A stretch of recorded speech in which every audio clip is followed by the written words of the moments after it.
राज्य ପାଇଁ ଏକ ବଡ଼ ଖବର ଯଦି କହିବା राज्य ପାଇଁ ଏକ ସବୁଠୁ ବଡ଼ ଖବର ରହିଛି ଯେ କି ଗୋଟିଏ ସମୟରେ ଯେ କି 20 ପଜିଟିଭ ଚିହ୍ନଟ ହୋଇଛନ୍ତି। ଗୋଟେ ବଡ଼ ଖବର ରହିଛି राज्य ପାଇଁ।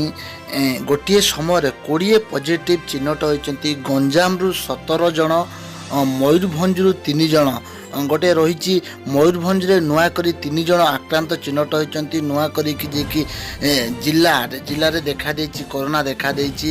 गोटे पर गोटे जिला को जो संक्रमित हो चली यदि देखा मयूरभंज रे 3 जन चिन्हट होती, गंजाम रे 17 जन चिन्हट होती। गोटे बड़ खबर रही 20 जन पॉजिटिव जे चिन्हट होती जहाद्वारा 205 रे कोरोना आक्रांत संख्या पहुँचला।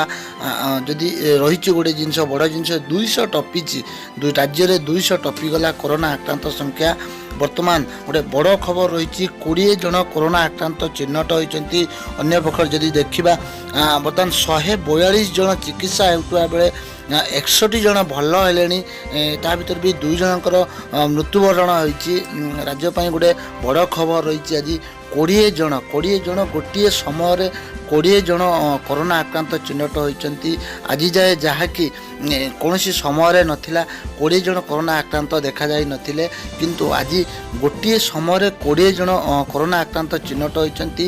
जितेबाला आगु कहुला कोलकाता गोटे थिला टेंशन थिला जे कि कोरोना आक्रांत संख्या कोलकाता जो मैंने आसुले बढ़ुला, किंतु एबे पुणी देखा मिली जे कि सूरत रू जो मैंने सब फेरी से द्वारा कोरोना बर्तमान व्यापार लगी। तेणु गोटे बड़ खबर रही 20 कोरोना आक्रांत पुणी चिन्हट 205 रे कोरोना आक्रांत पहुँचला।